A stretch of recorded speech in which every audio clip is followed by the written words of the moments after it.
मास महात्म्य 18वां अध्याय। आशा दशमी व्रत का विधान। सनत कुमार बोले, हे भगवान, हे पार्वतीनाथ, हे भक्तों पर अनुग्रह करने वाले, हे दया सागर, अब आप दशमी तिथि का महात्म्य बताइए।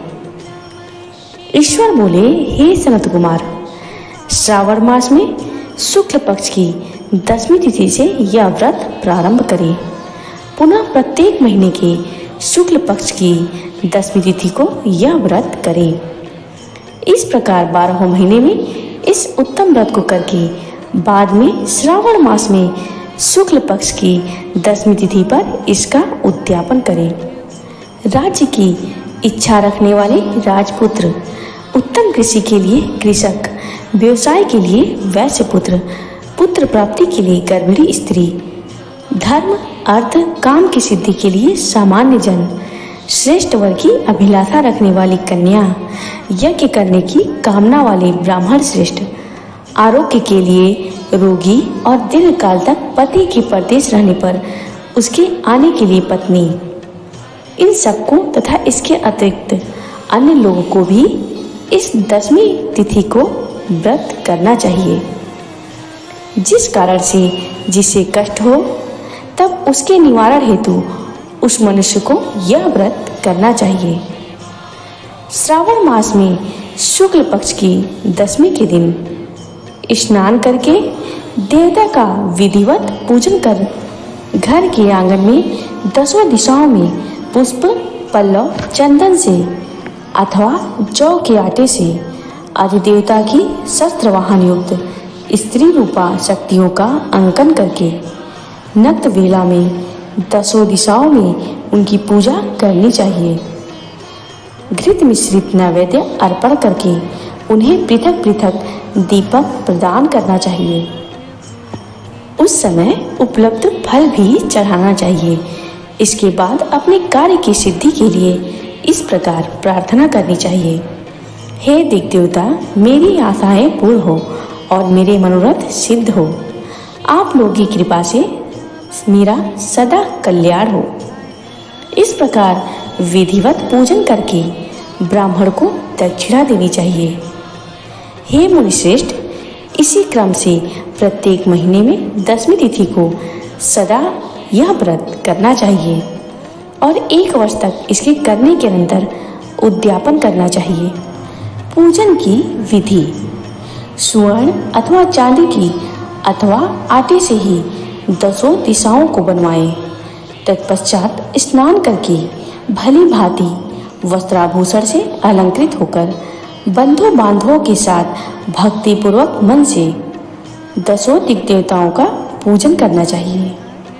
घर के आंगन में क्रम से इन मंत्रों के द्वारा दिग्देवताओं को स्थापित करें। इस भुवन के स्वामी और देवताओं तथा दानवों से नमस्कार किए जाने वाले इंद्र आपके ही समीप रहते हैं। आप इंद्र नामक दिग्देवता को नमस्कार है। हे आसे, अग्नि के साथ परिग्रह विवाह होने के कारण आप आग्नेय कही जाती हैं। आप तेज स्वरूप तथा पराशक्ति हैं, अतः मुझे वर देने वाली हो। आपका ही आश्रय लेकर वे धर्मराज सभी लोगों को दंडित करते हैं, इसलिए आप संयमिनी नाम वाली हैं। हे याम्य, आप मेरे लिए उत्तम मनोरथ पूर्ण करने वाली हो। हाथ में खड्ग धारण किए हुए मृत्यु देवता आपका ही आश्रय ग्रहण करते हैं, अतः आप निरीति रूपा हैं। आप मेरी आशा को पूर्ण कीजिए। हे वारुणी, समस्त भुवनों के आधार पर तथा जल जीवों के स्वामी वरुण देव आप में निवास करते हैं, अतः मेरे कार्य तथा धर्म को पूर्ण करने के लिए आप तत्पर हों।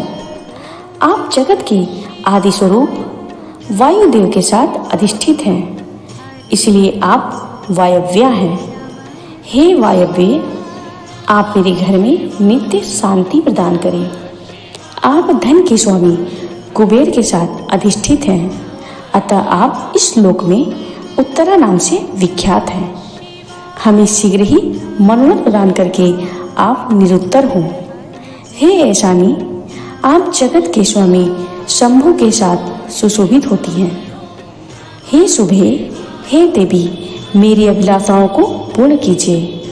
आपको नमस्कार है, नमस्कार है।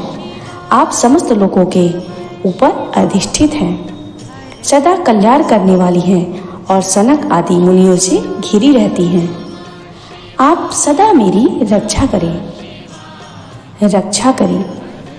सभी नक्षत्र, ग्रह, तारागण तथा जो नक्षत्र माताएं हैं और जो भूत प्रेत तथा विघ्न करने वाले विनायक हैं, उनकी मैंने भक्ति युक्त मन से भक्ति पूर्वक पूजा की है। वे सब मेरी अभीष्ट की सिद्धि के लिए सदा तत्पर हों। नीचे के लोकों में आप सर्पों तथा न्योले के द्वारा सेवित हैं, अतः नाग पत्नियों सहित आप मेरे ऊपर प्रसन्न हों। इन मंत्रों के द्वारा पुष्प, धूप आदि से पूजन करके वस्त्र, अलंकार तथा फल निवेदित करना चाहिए।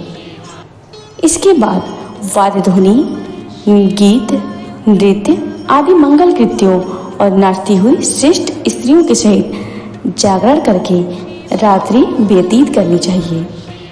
कुमकुम, अक्षत, तांबूल, दान, मान आदि के द्वारा भक्तिपूर्ण मन से उस रात्रि को सुखपूर्वक व्यतीत करके प्रातःकाल प्रतिमाओं की पूजा करके ब्राह्मण को प्रदान कर देना चाहिए।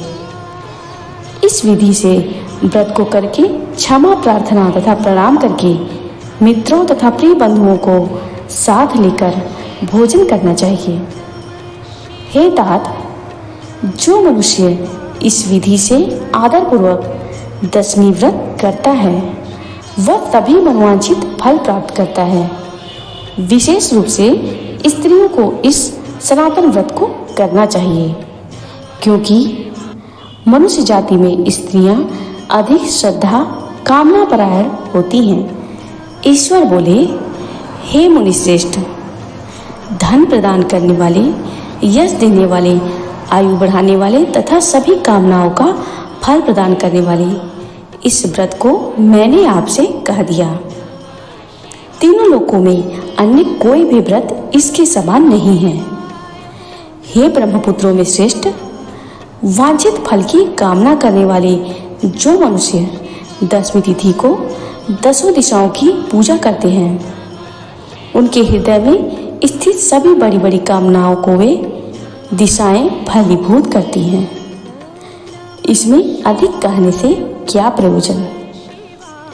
हे सनत कुमार, यह व्रत मोक्षदायक है, इसमें संदेह नहीं करना चाहिए। इस व्रत के समान न कोई व्रत है और न होगा। इस कथा को श्रवण करने मात्र से व्यक्ति की मनोकामनाएं पूर्ण होती हैं। जय भोलेनाथ, जय भोलेनाथ। आगे के अध्याय की कथा को श्रवण करने के लिए मेरे चैनल को लाइक व सब्सक्राइब करना